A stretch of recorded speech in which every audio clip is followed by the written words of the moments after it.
Sveiki visi agronomai, ūkininkai ir žemės ūkių besidomintys žmonės. Jau daugiau negu mėnesį sulaukėme jūsų žinučių, kadagi ta pirmoji dėmesys jūsų laukams laida. Atsakymas visą laiką buvo vienodas, kada visus Lietuvos laukus ir rajonus aplankysim, pamatysim, kokia situacija yra ten, tada tą laidą ir išleisim. Dabar kaip tik puikia proga po labai šiltų Velykų, kada ganėtinai intensyviai vyko darbas laukose tiek šeštadienį, tiek pirmadienį, net ir antradienį po Velykų tikrai buvo aukštos temperatūros iki popietės. Dabar atvėso Lietuvoje iš ryto, kai kur net ir buvo šalnelė, šiauriniuose Lietuvos regionuose ir 15 cm sniego užmetė. Tad sakom, šį rytą važiuodami laukus ir filmavimo kamerą pasiemam. Tad pirmoji dėmesys jūsų laukams laida apie bendrą situaciją žieminių rapsų, žieminių kviečių pasėliuose ir apie bestartuojančią ir kai kuriuose rajonuose jau prasidedančią vasarinių kultūrų sėją.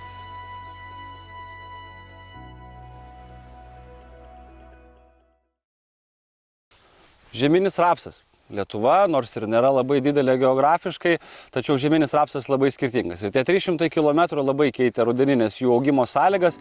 Kai kuriuose pietiniuose Lietuvos regionuose, kur tikrai sunkios dirvos ir sunkus moliai, buvo pakankamai sausra, sunkiau dygo, netobulas tankumas, kai kurios laukus net ir rudenį teko naikinti, kai kurių laukų kampus pavasarį atsėti vasarinėmis kultūromis, planas toksai tikrai yra. Šiauriniai Lietuvos regionai taip pat yra nukentėjusių žeminių rapsų po žiemos, tie, kurie buvo labai dideli augalai, tie, kurie buvo pasėti rugpjūčio 5 ar 8 dienomis, užaugo kopūstai, iš rudens susitraukė po 120 ar net daugiau azoto veiklios medžiagos pagal skenerio parodymus, praretėjimų pakankamai nemažai. Balos, aukštas gruntinis vanduo, žeminis rapsas tikrai nėra toksai pakantus kaip ir žieminiai kviečiai, ką galite pastebėti ir savo laukose. Na, vidurio Lietuva, viskas kaip iš rašto, tiek rapsai, tiek kviečiai gražiai atrodo, praktiškai nulinės žiemos žalos, ten, kur aukštesni gruntiniai vandenys, ten, kur stovi balos, bet tai čia yra senos ar įsisenėjusios problemos, kurias kiekvienais metais reikia pagalvoti, kaip spręsti, nes kartą per 5 metus ar porą kartų per 5 metus per visą sėjomainą bala visada būna toje pačioje vietoje.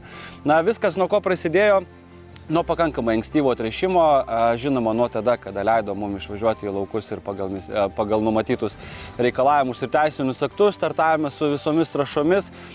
Šis laukas neišimtis, viskas atiduota prieš savaitę, visi azotiniai tręšimai pabaigti, paskutinis kaso laistymas taip pat padarytas, tam, kad nereikėtų jo pilti ant butonų. Panašu, kad ateinančią savaitę, ateinantį 23 laipsnių šiluma ir tie butonai, kurie dabar yra pridengti tik tai vieno lapų komplekto, jie išlys į viršų. Ką darėme, žinome, tręšime rapsus labai skirtingai, nuo 140 iki 170 kg veiklios medžiagos jiems yra atiduota, žinoma, pagal planuojamą derlingumą, pagal potencialą ir jūsų dirvožemio resursus. Panašiai tarp 40 kg seros veiklios medžiagos į vieną ir į kitą pusę su labai mažais nuokrypiais. Ir ką padarėme, žinoma, tai yra pirma mityba kartu su insekticidiniais purškimais. Tai pirmieji purškimai, nors ir gaudyklėse nematėme labai daug paslėpto straublio, tačiau buvo augalų, kai kur net ir po 3 ar po 4 pozavo. Prieš Velykas šeštadienį ir pirmadienį jau net ir gaudyklėse pasirodė labai didelė jų populiacija, net ir žiedinuko tomis šiltomis dienomis buvo labai daug. Tad važiavome, tvarkėmės kontaktiniais insekticidais, taip pat, kadangi dirvožemis dar buvo šaltas, sušilęs iki 10 laipsnių temperatūros fosforo trąšos, kai kur kalisus yra tam, kad greičiau užsikurtų, žinoma, boras labai mažais kiekiais tam, kad išlaikyti darbinio tirpalo pH bendrą iki 6,2 maksimum, daugiau viršų nekilom, tad ir didesnės boros startiniam purškimui nedėjom. Ateinančios savaitės darbai matome, kad vėl temperatūros pakils, tad jeigu dar kažkur tais reikia pasiremontuoti žolės ar paberas, tai yra tikrai pakankamai puikus momentas, kada kartu su tam tikrais mitybiniais komponentais galima naudoti tiek korvetą, tiek teiklopirolido veiklias medžiagas turinčius herbicidus, jeigu norite susitvarkyti tik tai su ramunė ar su rugiagėle, jeigu turite lipiko, tai be abejo tada važiuojam tik tai su korvetu. Ką dar planuojame daryti, jeigu yra kažkur tai viena kita pabirėlė, irgi visai neblogai tą mišinį tinka, tik tai žinoma reikia pasižiūrėti dėl produktų suderinamumo, apie tai reikėtų pasidėlioti su agronomais konsultantais. Ko bijome? Bijome labai didelės žiedinuko populiacijos pakilimo, jeigu bus rimtas atšilimas, nes kai kuriuose gaudyklėse jau tai net geltonos spalvos, pasižiūrėjus iš viršaus nesimatė antradienio popietę. Vienas kitas laukas, kur važiavom jau šiais metais net ir 2 kartus perpurškinti profilaktiškai, tačiau žinoma tai yra tik tai keli procentėliai. Taigi bent jau pas mūsų draugus ir partnerius 90% laukų jau yra nupurštas su insekticidais, pamaitinti ir atiduotos visos trąšos žieminių rapsų laukams. Ateinančios savaitės darbai greičiausiai, kad bus antra mityba, kadangi būtent tai yra tas momentas, kada žieminis rapsas pereina į 55 augimo stadiją, tai yra stiebo ilgėjimas, kada jau bus atviri butonai ir va tuo momentu jam reikia ne tik tai labai daug azoto, bet ir kiekvieną dieną hektaras augdamas sunaudoja apie 4 kg kalio veiklios medžiagos. Tai žinoma, padėjimas augalui per lapus, pridedant kalio sulfato trąšas, kuris labai puikiai dera su insekticidais, dėl to, kad yra 2,8 pH. Taip pat jau daug metų kartu tame mišinė naudojame ir silicio veiklios medžiagos turinčius produktus. Kalis su siliciu ir sera, ką mes pastebėjome, jeigu vyksta intensyvus rapsų augimas ir tęsimas į viršų, turime daug mažiau susproginėjusius stiebus ir žinoma, automatiškai daug mažiau susproginėjęs tvirtesnis stiebas, geresnis atsparumas tiek kenkėjams, tiek neigiamams aplinkos veiksniams. Tai su rapsais pakankamai nemažai darbų padaryta, tikrai nebe tiek daug ir liko, kai vėl žiūrėsime į tas geltonas žydinčias jūras. Beveik visus laukus, ką bent jau šnekame su mūsų partneriais ir draugais, esame apsidraudę, tad šiek tiek ramiau. Kol kas, žiūrint į laukus, potencialo atrodo tikrai pakankamai nemažai, bet kaip ir visą laiką. Dar 3-4 mėnesėliai, iki tol, kol galėsime pamatyti galutinius rezultatus. Dabar svarbiausia darbus atlikti laiku, stebėti temperatūrinius režimus bei kenkėjų populiacijas laukose. Tai sėkmės augina žieminį rapsą.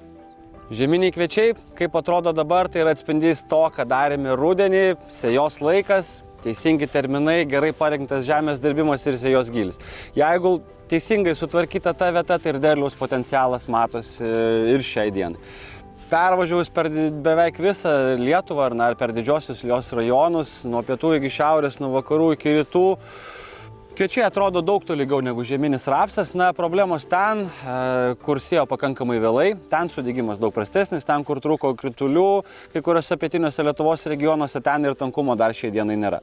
Na, kai kur, ten, kur sėta labai anksti, neišimtis ir šis laukas, žieminiai kviečiai sėjant paprastą veislę, gana anksti įsikrūmijo net ir iki 14 ir 16 produktyvių stiebų. Kai kur turime tik tai 1-2 ten, kur buvo pasėta vėliau. Turime pakankamai nemažai gamybinių bandymų pasidarę, ten net ir kur yra atseliuoti žieminiai kviečiai, kur buvo paliktas 8 savaičių posėlis ir gauta papildoma išmoka ir kur buvo sėtas 6 savaičių posėlis ir sėjimas buvo 2 savaitėm ankstėliau. Suvesi matematiką, pasidalinsime apie tai, žinoma, jau metam pasibaigus, kokie tai rezultatai buvo. Rudeninės žolės 95 procentai laukų, kurie buvo pasėti laukai, sutvarkyta, kai kur 2 skiltės su vienskiltėm, kai kur tik tai vienskiltės, nuo to ir priklauso, žinoma, kokie tie pirmieji darbai bus.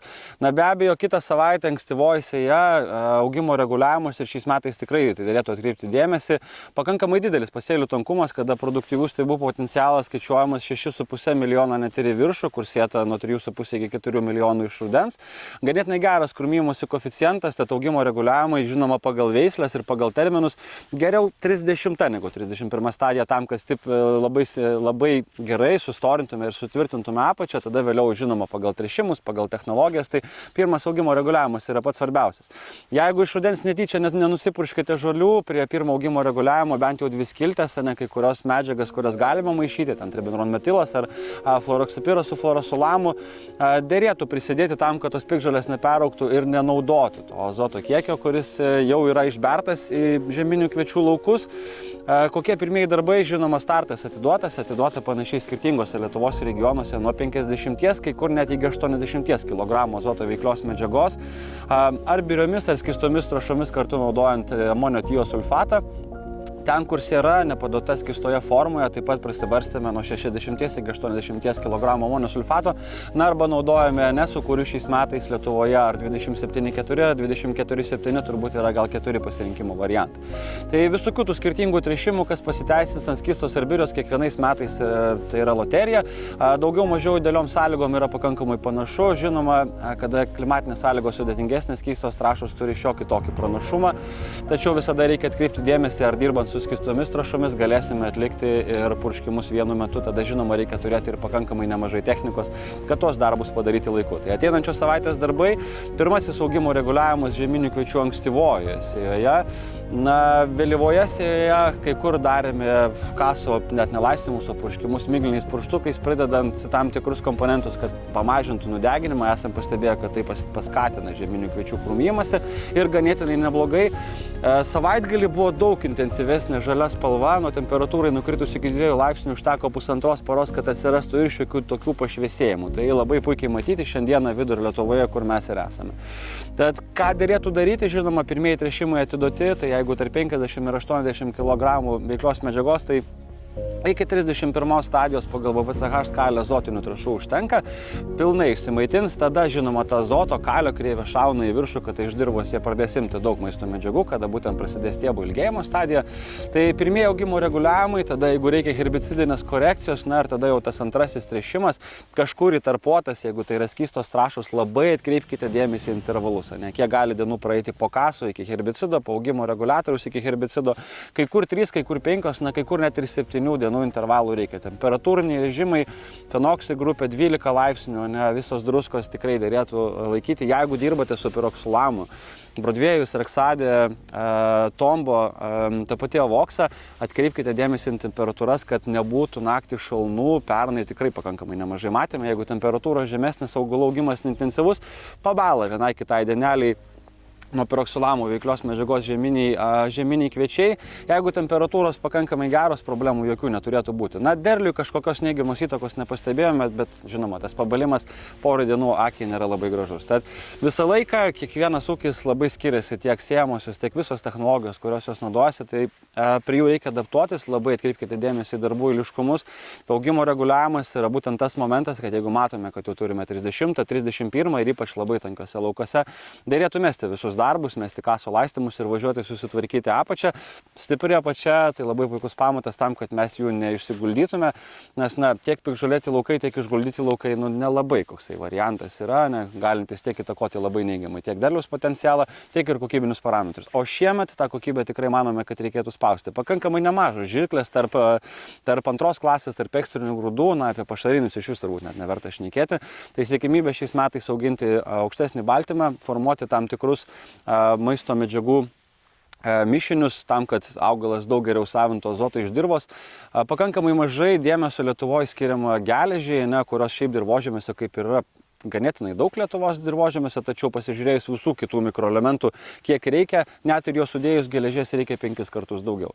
Tai pernai metų praktika parodė, ypač sunkesnėse dirvose, jeigu buvo daugiau drėgmės arba tos drėgmės trūko, papildomas geležies padavimas per lapus, kuris net ten turbūt poros orų klausimas, irgi pakankamai gerai padėjo ten, kur siekiama pakankamai tų didelių rezultatų. Tai geležis, varis, manganas, cinkas arba viskas kartu atskirai tam tikrose skirtingose dirvožėmio tipažuose, mikroelementinė mityba irgi, kurią kreipiame dėmesį tiek nuo rudens, tiek pirmose augimo stadijose, kai kurios mikroelementus galime padavinėti tik tai iki 32 augimo stadijos, naudojant jos dirnėse. Tai svarbiausia, kokybiški preparatai, geras jų maišomumas, nes dažniausiai deriname nuo 4, kartais net iki 7 komponentų vienam purkštuve. Tad nežinant, kaip jos maišyti, gali kilti šiokių tokių sunkumų. Tad visada rekomenduojame pasitarti su agronomais konsultantais, nes tik tai pasižiūrėjus į jūsų lauką galima pateikti tikslę rekomendaciją, iš kurios gausime gerą galutinį rezultatą. Sėja Lietuvoje jau irgi prasidėjo, ankstyviausia šiais metais lauką, kurį teko matyti, tai kovo 23 dieną pasėti vasariniai kvetukai į subrendusią dirvą, tokiose jos mes visiškai nebijom, prieš porą metų teko tokio pat metu sėti po cukrinių runkelių į vidutinio sunkumo laukus, na jeigu jos pradžiavino, atėjo branda, tiek kvetukai, tiek avižos, tiek miežiai, na miežiai gal šiek tiek jautresni, ir žirniai nebijo tos ankstyvose jos, kur buvo įmanoma, jau išvažiavome. Su pupom dar nepradėjom, tiesa teko girdėti, kad jau keli laukai pupų irgi yra pasėti. Kai kuriuose Lietuvos regionuose ne tai, kad apie sėją negalvojama, pabandė įkišti, kad ir ne didžiasias 65 ar 63 lėkštes, o paprastus korskaterius. Ne, lauk iš lauko šlapia, verčiasi dešos ir turbūt jinai dar nusikels porai savaitėlių, viskas priklauso nuo ateinančių savaitės orų, nes vėl kritulių šiek tiek gavome ir dirvožėmis yra pakankamai drėgnas. Ten, kur buvo posėliai, žinoma, pirmieji darbai tai nusiglifosuoti juos, jeigu to dar nepadarėte, nes vis tiek kažkokiu tai piktžolių ar kažkas iš posėlių yra ir pražiemoja. Tai glifosatas per tas vietas, tada jau pagal turimas technologijas tie darbų eiliškumai turėtų būti daroma. Nuo ko mes pradėjome šiais metais? Pradėjome nuo vasarinių kvetukų ir nuo avižų. Vasarinius kvetukus, ypač sunkiose dirvožėmėse, dažniausiai sėjame 3-4 cm, geriau šiek tiek giliau negu sekliau. Apie 5,5 milijono, avižos vėl 4-4,5 milijono priklausomai nuo jūsų dirvožėmio tipažo. Labai reikia atkreipti dėmesį į azotinius tręšimus. Vasariniam kvetukui arba 70% azoto atiduodame prieš sėją. Jie pakankamai mėgsta azotą greičiau, avižos irgi lygiai tas pats variantas. Avižų Lietuvoje šiais metais yra ganėtinai nemažai, žinoma, pakankamai neblogas ekonominis efektyvumas, jeigu sugebėsime užauginti saiką. Su avižom viena iš pagrindinių taisyklių nepertręšti azotinėmis trąšomis nuo 65 iki 90.